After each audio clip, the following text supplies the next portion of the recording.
Hey, what's up, everybody? It's about 3 o'clock in the morning.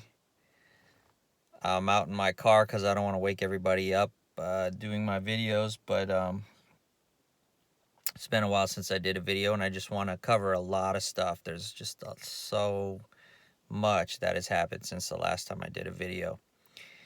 Um, since I did my last video, gosh, I don't want this video to be like 4 hours long, but let me see if I can just cover everything real quick.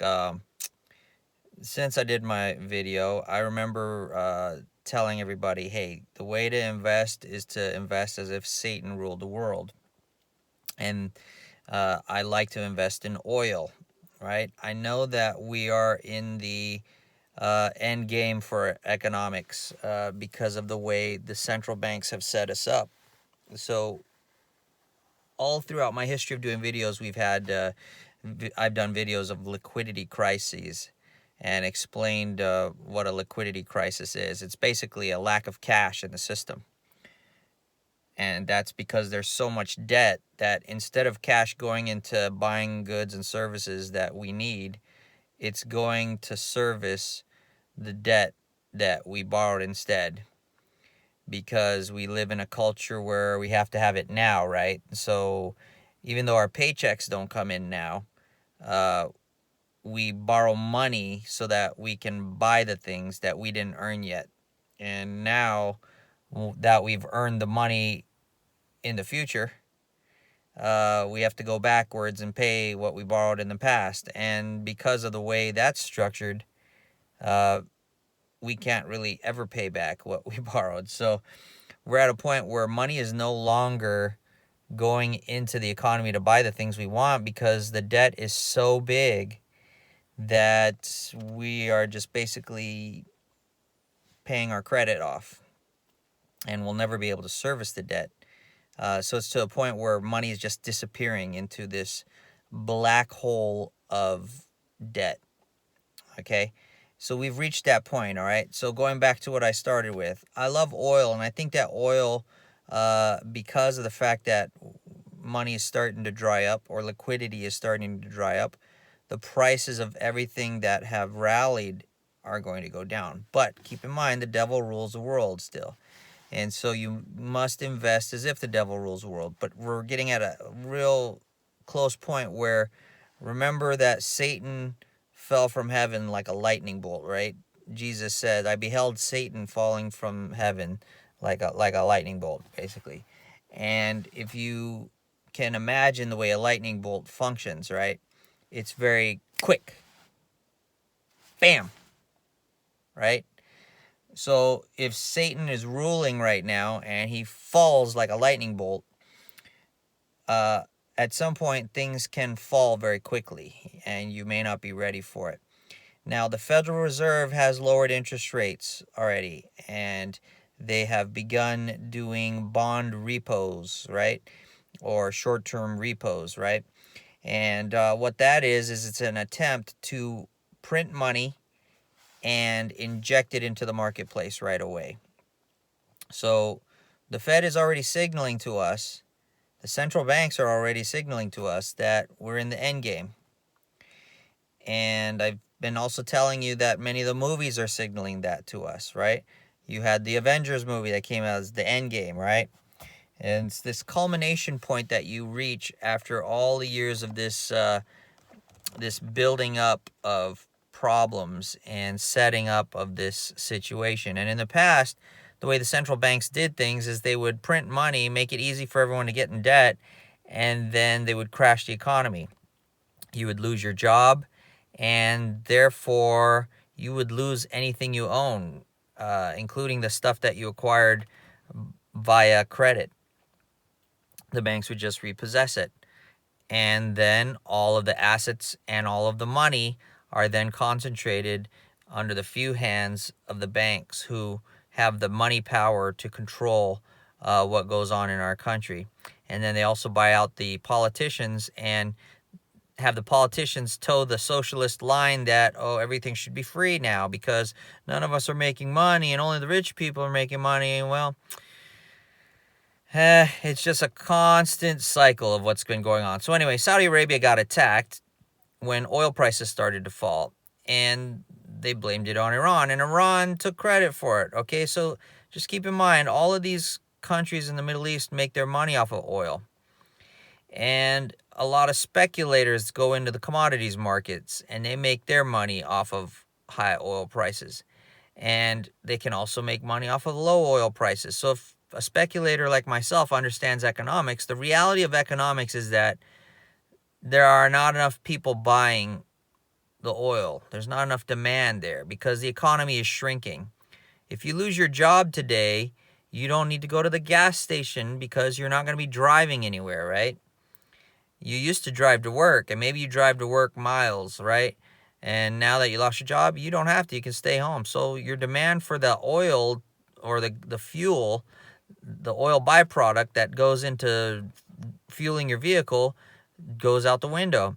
Now, if you're a speculator who believes that, oh, money printing affects the price of oil because we have a petrodollar system, you're behind the curve now. We are the petrodollar system is over.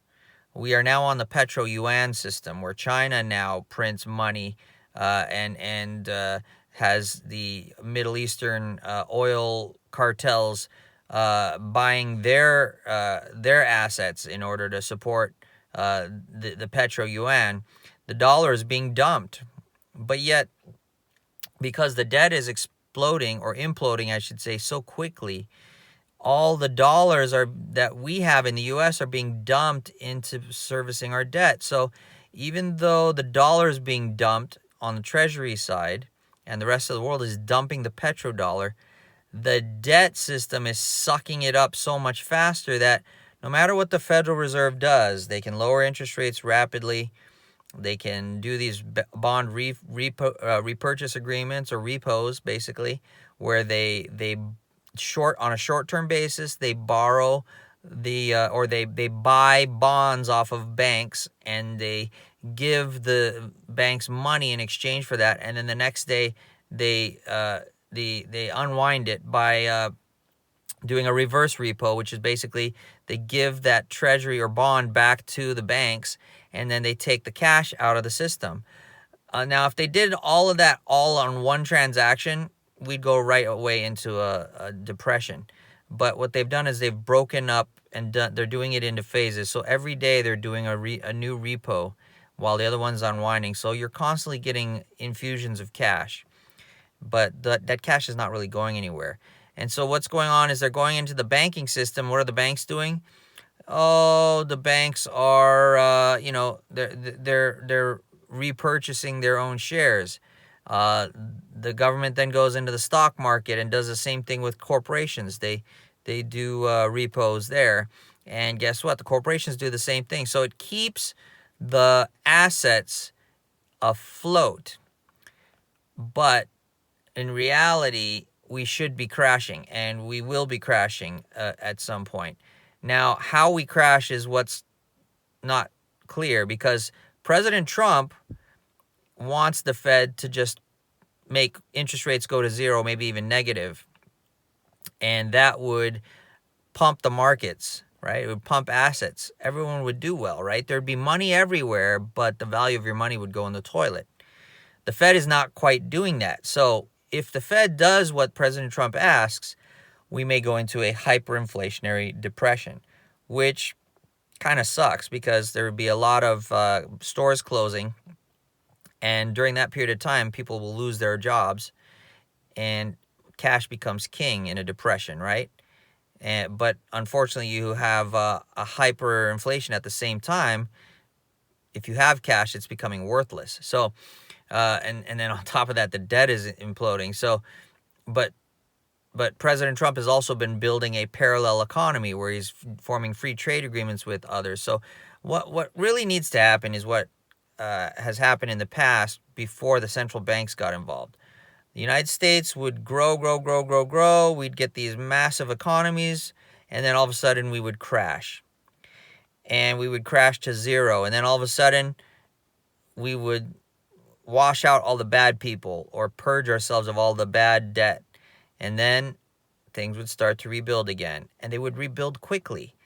But the banks, central banks, started forming, and they started interfering in the economies, trying to prevent depressions or crashes. And by doing so, they just prolong the death, right, or the destruction. And I can see parallels of this in our medical fields, right? In the medical field doesn't cure diseases, but they can keep you alive to suffer longer, right? I heard a recent story.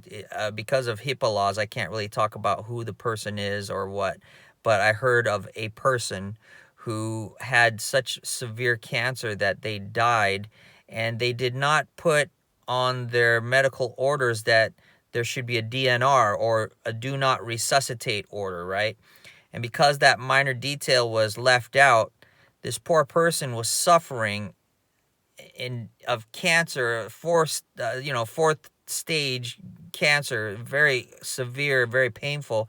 But because there's no do not resuscitate order, and our medical system is so good that they can keep you alive forever, basically, this person died of cancer, and the medical professionals resuscitated this person and brought them back to suffer again. They didn't cure the cancer, they brought them back to life because they died. And medicine is very good at that. In fact, that was a very tough decision that I had about a year ago with my family and my father. My father was very ill coming around Christmas time, and we had to make a decision where the doctors were telling us that he could not eat, but they could keep him alive. And that was a very painful decision. In fact, it's thinking back, you have to forgive me because it reminds me of my dad's suffering, where he couldn't eat, but they were keeping him alive, and he was just slowly emaciating away.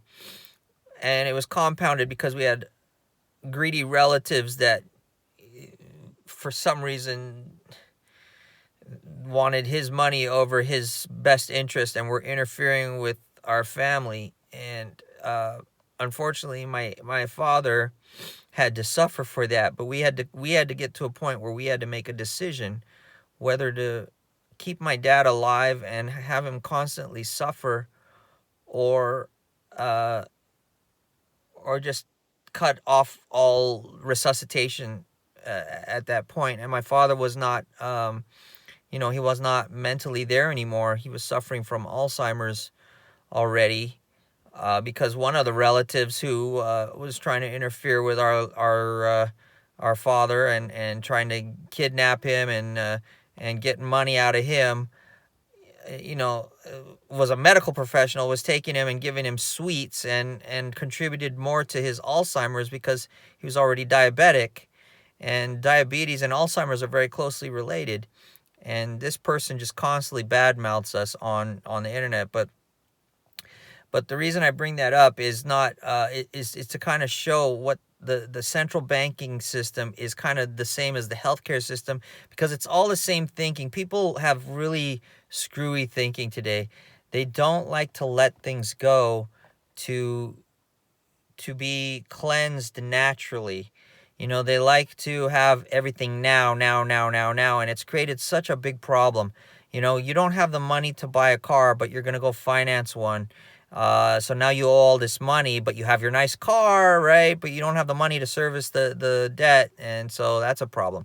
You don't want to get sick, so you go to the pharmaceutical companies, and the health insurance has to cover all these medications that you want to take, so that you don't have to change your lifestyle, so that you have better health just naturally. No, you want to take the medication so you can continue to be fat, have high cholesterol, have diabetes, and continue to eat your fat burgers and your not to particularly speak about the business fat burger. I'm just saying businesses that or food that has high fat content in it, and it's not good for you, but you're going to keep eating it just because there's a medication now that's been created that can keep you alive, and kind of make you feel less pain while you still continue to make yourself sick. And then people wonder why cancer is so high, heart attacks are so high, diabetes is so high, and all these problems. But the reality of it is you're too stubborn to change your ways, to be disciplined in your ways. And then when everything crashes around you, you want to blame somebody else. I got gout a couple years ago. I enjoyed alcohol. I still enjoy alcohol, but I don't drink it anymore. I try to control it. Every now and then when there's a party, I'll binge, but then after that I stop drinking it. And what gout is this accumulation of uric acid in your system from consuming things that are very high with uric acid content. And I love things like steak, meats, proteins all have uric acid. Dairy products have uric acid in them. Seafood, I love seafood, man. Lobster and fish and all that. Oh, I love going to sushi. And then the alcohol on top of that breaks down to uric acid. And then in addition to that, what uric acid does is it's liquid in your system, but eventually it begins to crystallize. And these are not nice crystals that form. They tend to form in your soft joint areas in your body. And when they form, they grow quite rapidly, and they don't form in a nice diamond-like appearance. What they form in is like a giant, sharp needle type structure. So if any of you watched Avengers Infinity War, when the Ebony Maw kidnaps Doctor Strange and has him on the ship going to the moon of Titan to see Thanos, he tries to torture Doctor Strange so that he would release the one Infinity Stone from his spell. And the way he does it is he creates these like sharp needle things that poke into Doctor Strange's face to torture him. That's sort of what gout is like. It's these sharp needle crystals just stabbing into your joints and everything. Well, I mean, I got it so bad that I couldn't walk. You know, Benjamin Franklin, one of our founding fathers in this country, had gout really bad. And at that time, they didn't have medications to make it better, but he also didn't have the discipline to make it better. He enjoyed women and carousing, and I mean, the kinds of things men love to do. So he suffered with it, and you'll often see him depicted with a cane. He was a great mind and great founder for this country. He set up a great republic along with all the other founding fathers for us to stay awake and keep if we're awake. If we fall asleep, then the republic falls apart. It descends into tyranny and everybody trying to get what they want out of it. And that's basically the way the United States is right now. Everybody is getting what they want out of it. They're trying to get benefits. They try to get freebies. They try to get the socialism to come in. And then everybody wonders why there's all this disaster befalling us. Well, same thing with the gout, okay? So Ben Franklin didn't want to get rid of his gout. And so he suffered from it for many years and is depicted in it in many historical pictures. I suffered from it for a while. But I'm very different from Benjamin Franklin. I mean, I'm intelligent. I know that. I have a great sense of humor. I love people. I love fun too, but I don't love alcohol and meat and fish enough for me to have something constantly stabbing me in the foot and in the joints so I can't walk. And so I resolved within myself to stop drinking, to stop eating those things in such high quantities, and to drink more water so that I could expel the uric acid from my blood system and prevent those crystals from forming in my system, because they had already formed. It hurts. It gets right in your thumbs. It gets in your toes, in your knees, all your joints. Very painful. I remember the first time I got it. When I first got out of bed, I felt fine. And then the moment I tried to stand up out of bed, felt like someone took a baseball bat literally to my knees. Oh, it's the worst feeling. And at that time I lived in a 2-story house, and going downstairs after waking up, each step was just horribly painful.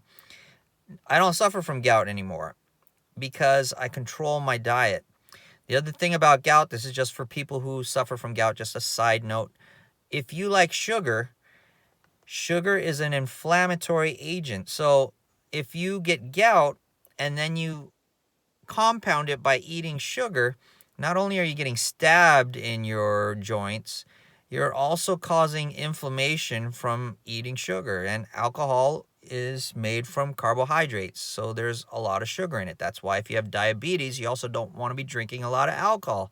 You'll solve a lot of your problems if you get rid of alcohol, or you minimize it to the point where all you do is drink a little bit to help you with it, with digestion.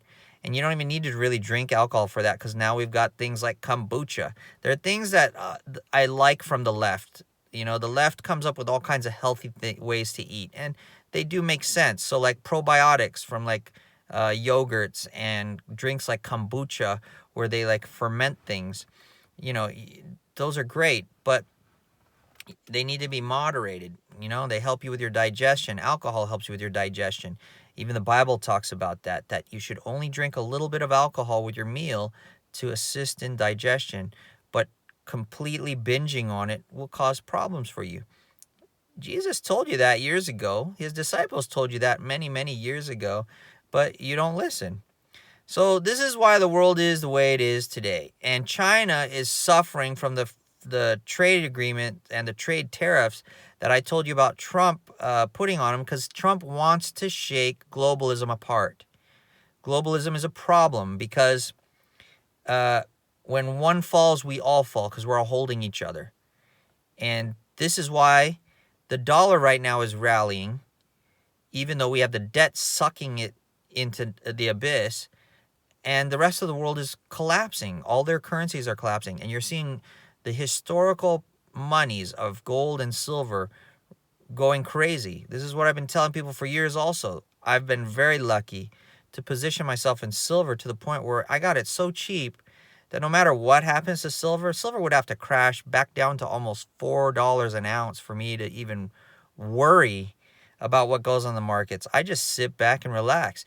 And with cryptocurrencies, I believe that same thing's going to happen, because I think eventually we're going to have to go to a digital world. We're going to have to go to digital currency. And if I'm wrong, we'll go back to silver and gold, in which I don't care. I'm positioned in that too. But I love the idea of digital currency without a central bank or a government controlling it. Let people decide how to manage their own money. Give us the freedom and get it out of a centralized authority, because centralized authorities end up creating disasters. And we're seeing it in real time. Now, you're not feeling it yet, though. So this is why I'm saying, if the banks keep printing money, we're going to have a crash, but you're not going to see it. Like, you may see the Dow rallying, but in reality, the Dow is not not rallying in value. It's just appreciating. It appears to appreciate in value because the dollar will lose value faster than the Dow loses value. If the dollar were stable, you would see the Dow crash at some point. And we may already be in that recession, but it's an illusion right now.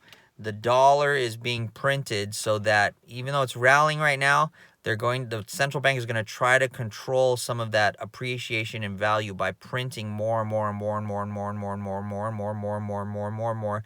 And at some point, if they follow what President Trump says, the dollar will become worthless. Now, the dollar is not the U.S. money anymore. It is the Federal Reserve's note. It is the Federal Reserve's fiat, okay? And so it doesn't benefit the U.S. anymore. And I believe President Trump has it in for the Federal Reserve. He wants to destroy the central bank. And he will do that by just letting them do what they do normally. And he will do it also by telling them to do what they want to do normally. And because he told them to do it, the Fed won't do it, because they hate Trump. They don't want anyone to think that Trump controls them, and they want to maintain this appearance of autonomy and independence from the executive branch of the U.S. government. And so they won't listen to him, but they already created the mess by raising interest rates. They were already going to try to rob us and pull the rug out from under us, but Trump started calling them out at that time, and they ended up stopping the raising of interest rates, and they prevented the crash from happening. But now the crash can happen, and you're seeing central banks around the world buying gold. The reason they're doing that is because now if they print currencies, the fiat currencies, and they send them all to zero, as long as the banks hold gold, they can stay solvent because they have now transferred their wealth into the gold, and they can just destroy their currencies and later on just reissue new ones. So ultimately, President Trump's in a really good position because he's covered all his bases. He said if the Democrats impeach him, the stock market will crash. He said that a year ago. Well, the stock market may crash anyway, but now he can at least blame it on the Democrats. Well, see, you tried to impeach me, and look, the markets are crashing. Do I think he's going to let the markets crash?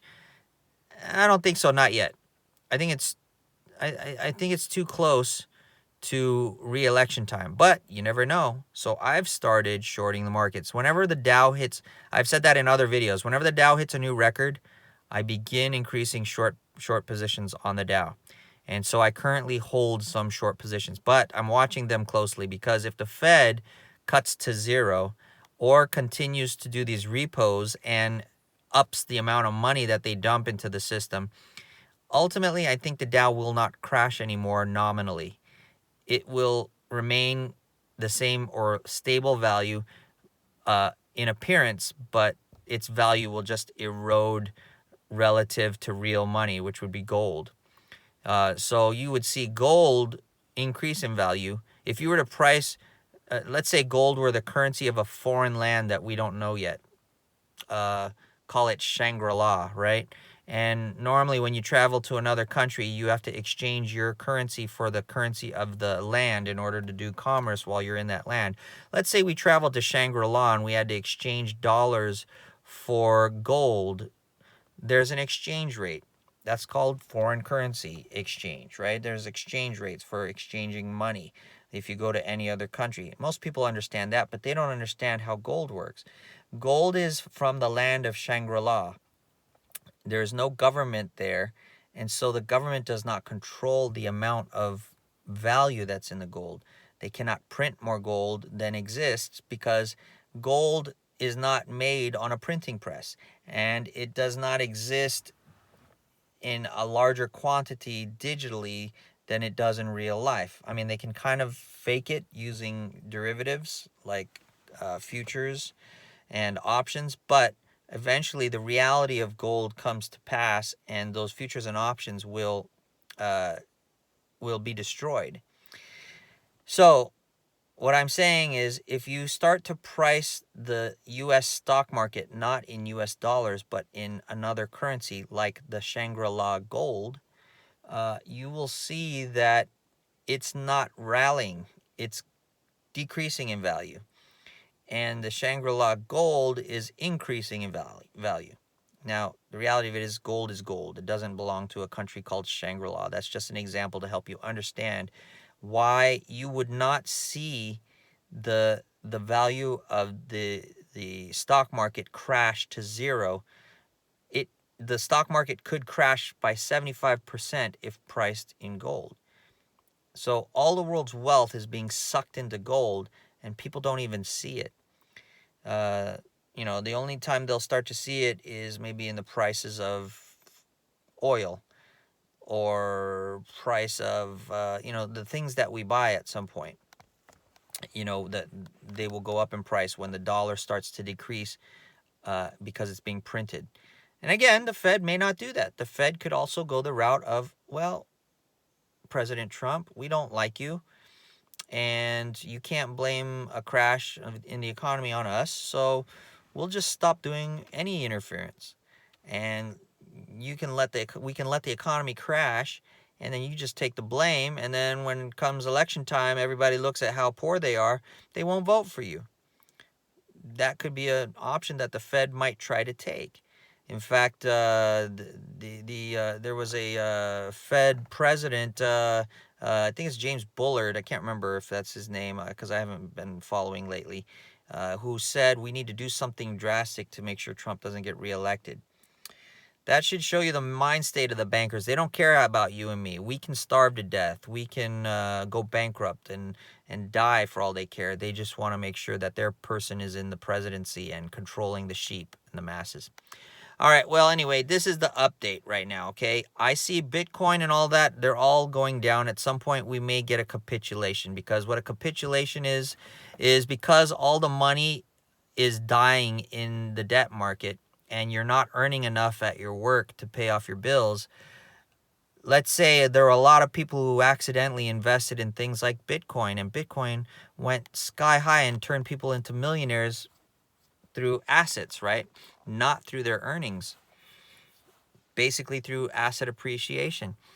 What happens is, if you can no longer, let's say you lose your job, you can no longer pay your bills, there comes a point in time when all assets with value go into a stage known as capitulation. People capitulate because they need to pay their bills. They don't want to have their credit messed up, because then it affects whether they get to stay in their home or not. It may affect their keeping their business open or whatever. So what they'll do is they'll sell things of value in order to change it into the currency that they need to finance their debt. Well, that's capitulation. They capitulate. They turn it into capital that they can use, financial capital that they can use to service their debts. And I believe, just like in 2008, we're going to have that again, because it's the exact same issue. You get into a liquidity trap where you can no longer make money. There was a great thing by Kenneth Gerbino on how liquidity traps form, and I cannot find it. I think they scrubbed it on the internet now. Horrible. It was great. It talked about how we get into liquidity traps and how it forms and how you can't get out of it. And it, even though we kind of did escape it, because the government is so good at propaganda and so good at stealing people's wealth and then throwing it into the economy. I mean, basically, taxpayers bailed out all the businesses that would have gone bankrupt in 2008, but now those same businesses are going bankrupt now. And guess what's going to happen? It's taxpayers again, or depositors at the bank. Either way, it's going to be the little guy who gets fleeced. And if you're wondering why Democrats are talking about taking guns away from people, because they know when that time comes, the people will be angry at the Democrats or the government, because Democrats support taxes. Democrats support everything that costs you money. And in the end, people will take their guns to those politicians and they will hang them, because that's just a known fact.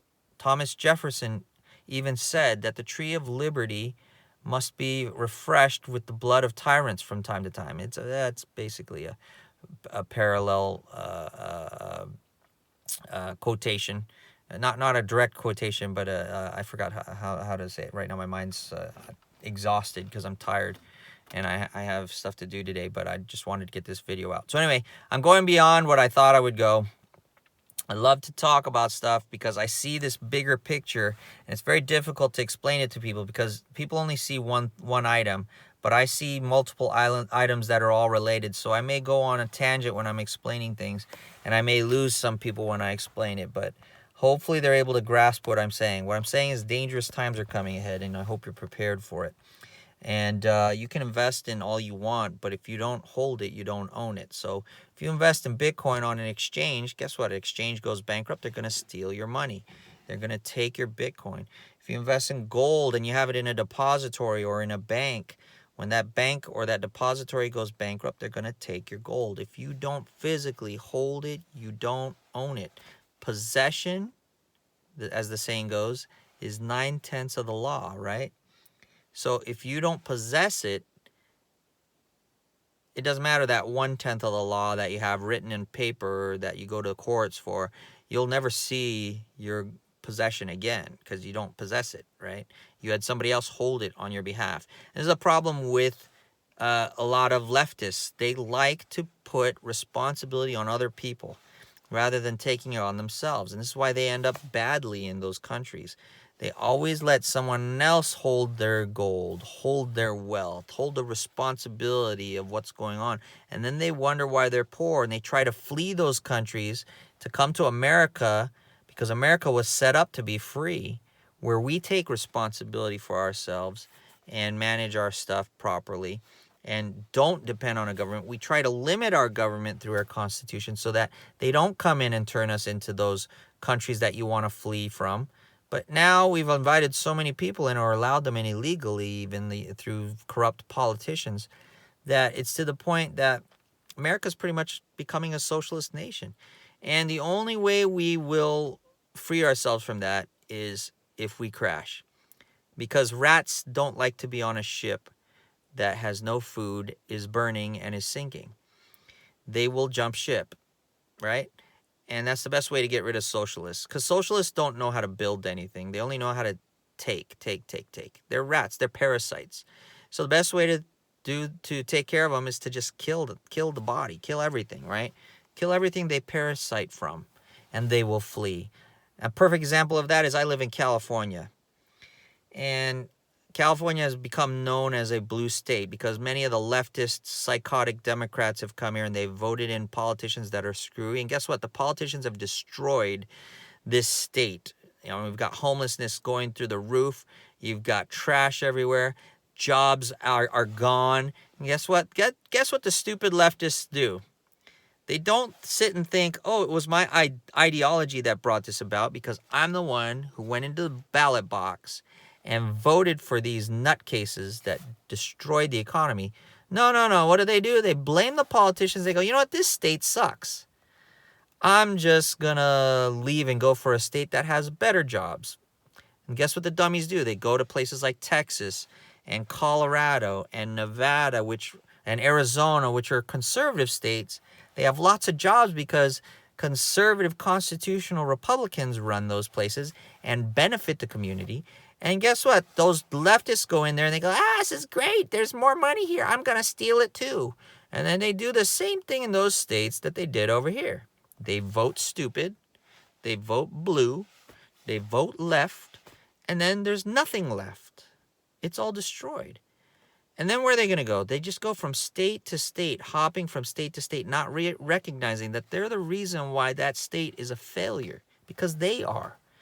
And they're a failure because of their thinking. It's just like the person who has the disease and is not willing to recognize that it's their own lifestyle and process and thinking that is bringing that disease on themselves. And by changing a little bit of the way they think and the way they behave, their life can dramatically improve and change. But they're not disciplined enough and not honest enough to realize that they're the cause for their failures. And so they continue on in life with the disease. They try to find the quick miracle cure. And that's like socialism. It's the quick miracle cure that doesn't cure anything. All it does is it allows you to continue in your suffering in a more comfortable way, to the point where you can bear your suffering, but you don't cure yourself from it. And eventually, it gets to the point where it becomes stage 4 cancer. And there ain't no coming back from that. You're in pain, you're suffering. And it gets to the point where you want to die. And this is what the Bible talks about. There comes a day when you will want to die. You will scream for death, but it will not come. And we are in those days where now you may be in a hospital, you have no family, you forgot to put that DNR on your medical orders, and now you're stage 4 cancer, you're about to die, and they just keep bringing you back, and that's hell. Hell is eternal suffering. I mean, eventually you may die. You may luck out. They may not be able to bring you back. And then that's it, on this side at least. But this gets into the religion philosophy that then you're on the other side now. And did you do good things? Are you in heaven or are you in hell? Most likely you're in hell because you didn't recognize your sin. You did not turn from it. And so in your death, you have now achieved eternal death in hell with Satan and his minions. And they are constantly battering you, constantly abusing you. Well, what goes on? How does the Freemason thing go? The Freemasons talk about as above, so below. Well, they've successfully created that now. As above, now in life, here in the material world, we're all suffering.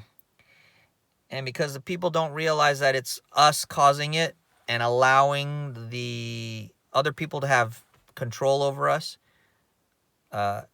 when we die, we go back and we are now controlled by the devil and his minions. And we have eternal suffering. I'm telling you, there ain't no way we're going to get out of this until people wake up. You either accept God and you change your ways, or you accept that you've made mistakes and you change your ways, and everything improves, or we're just going to continue down the path till it gets worse and worse and worse. And then the only ones who will survive are the ones who have always been honest. They've always been independent. They've always realized that you never give up your freedoms to somebody else to let them take care of you, because they won't take care of you. No one will take care of you better than you will take care of yourself. And this goes back to my father. No one will take care of my father better than his own family members. But unfortunately, external family members who were greedy made it so that we couldn't even take care of ourselves because of things similar to red flag laws, where they could claim we were abusing him. And now, because we were abusing him, we are not allowed to be near him, and he had to go into a home where no one takes care of him better than his own family. And so his health declined. And it got to the point where he ended up in a hospital. And once the hospital's there, the hospital doesn't want the liability of just letting someone die on their watch. So they're going to keep him alive. And fortunately, we had the compassion to not let my father suffer anymore. And we ended it because we knew there was no way they're going to save him from diabetes, from his old age. And unfortunately, he couldn't eat at that point anymore. So, and they weren't willing to try to feed him, which to me is amazing. The guy's going to die. Why don't you give him food? Who cares if he can't swallow it? You know, give him food so he doesn't suffer. Try to make people comfortable. And the medical profession doesn't do that anymore. They just don't want the liability. So they'll keep you alive just so they don't get sued, but they won't keep you alive in a way that makes the patient comfortable. I'm telling you, I don't want to ever go into the hospital. Ever. I think that, if I ever get a disease, I'm going to go somewhere out where I enjoy the surroundings. I will enjoy it as much as possible until I die, and I will die there quietly and never have to deal with a hospital. And hopefully there's no government official that tries to find me and goes, oh, he's sick, I need to get him to a hospital, and puts me in there and enslaves me in that prison where they'll just keep me alive, just barely existing and suffering and horrible.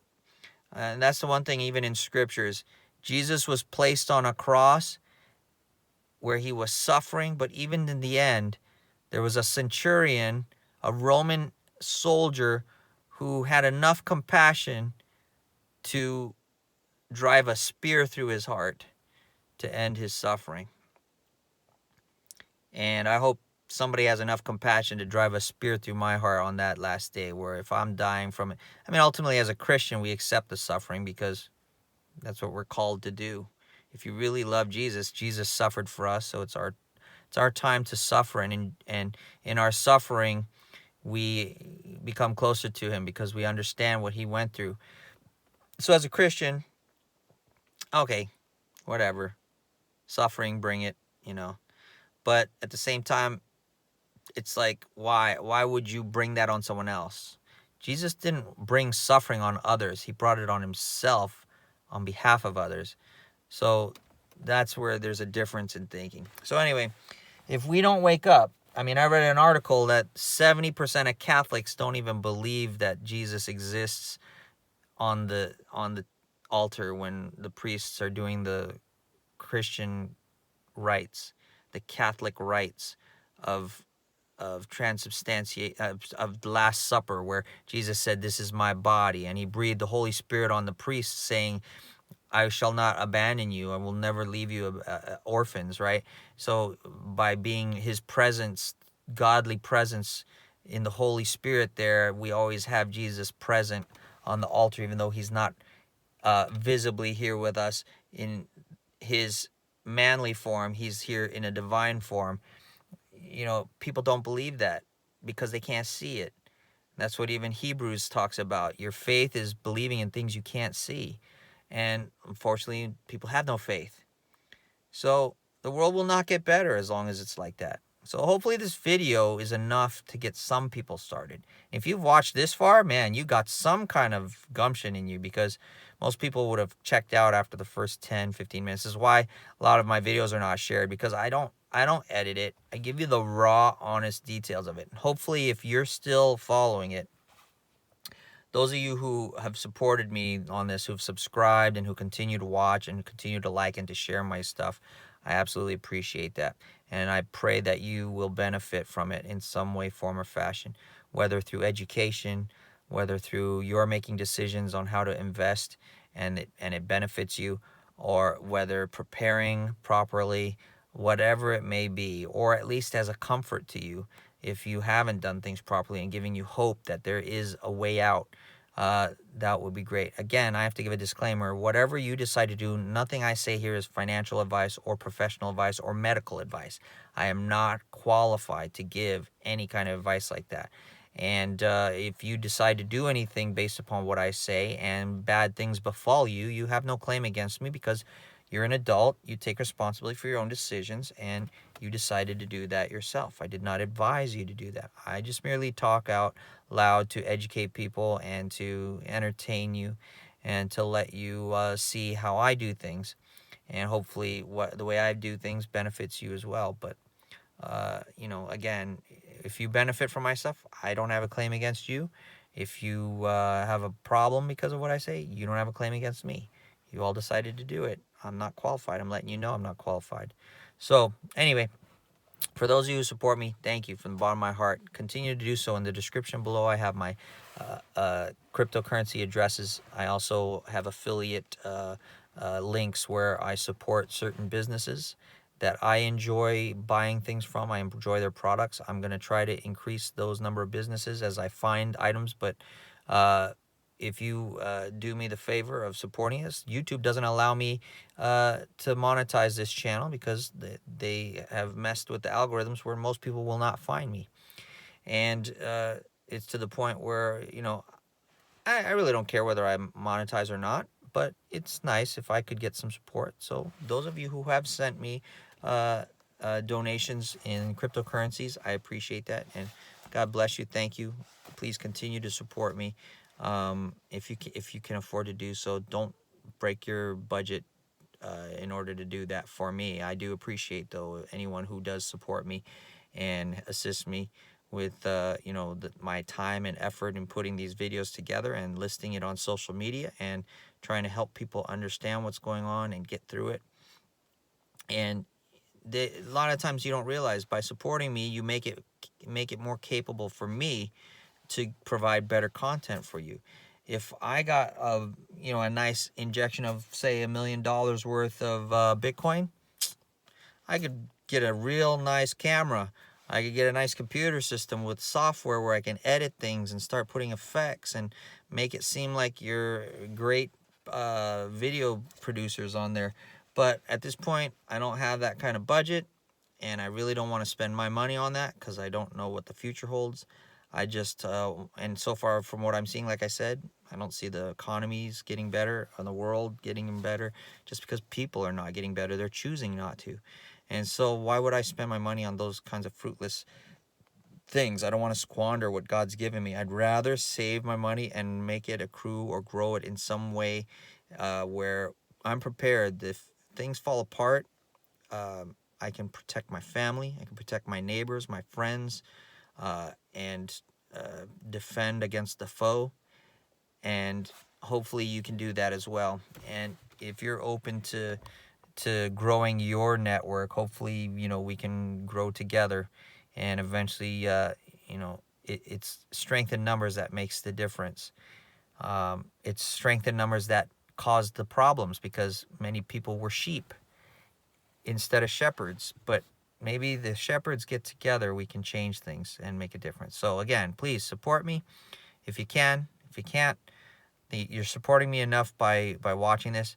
If it's your first time, hit that like button, hit the subscribe button, Make sure you hit the bell notification, getting all notifications that I've posted a video. Um, and most importantly, if you feel like other people can benefit from the information that I've shared here, please share, share, share. One more quick thing that I forgot to talk about that I'm thinking about since it's been so long since my last video. The Democrats are really revealing themselves for who they are, and Trump really kind of baited them in on that because they tried to claim that he's doing this Ukraine hoax with the call to the Ukrainian president, and as if he was strong arming things, but it's really Joe Biden who used his position to strong arm the Ukrainian government. And here you have Adam Schiff reading out a fake transcript of Trump's call to the Ukraine. Horrible, horrible stuff. I mean, if you're still voting Democrat and you can't see how they're liars and cons and thieves and murderers, I don't know what to say for you. And especially after I talked about how hell is waiting for you on the other side if you don't change your ways, you're complicit with that garbage. And you're causing the deaths and sufferings of other people by supporting that. So at this point, it's either a wake up call to you or you are truly evil and you're choosing that. But Schiff just straight out BS'd, and Trump caught him in it by releasing unredacted transcripts of the call that he made to the Ukrainian president. And Democrats are just stupid.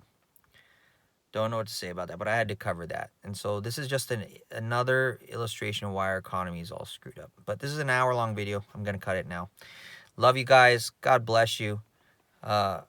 May he bless you and bring great fortune to you and keep you healthy, bring you love, surround you with great support and friendship. May you not see any tribulation around you. And if you do see tribulation around you, though thousands may fall around you, may it not come near you. And I hope all the best for you, for your sake and potentially for mine, because there may be a day that I need help and I might encounter you, and hopefully you'll be that angel for me. God has provided you the benefits and the abilities to protect yourself and preserve yourself, and that you will now be able to do the same for me. And that's all I can ask for this world, and that's all I hope for America, that we don't turn out like all the other countries that start out with freedom and then we get greedy and we just give it up. Give it up in exchange for getting the quick benefit or satisfaction of having things today at the expense of what we are going to come into tomorrow. So, God be with you. God love you. May he keep you. And peace.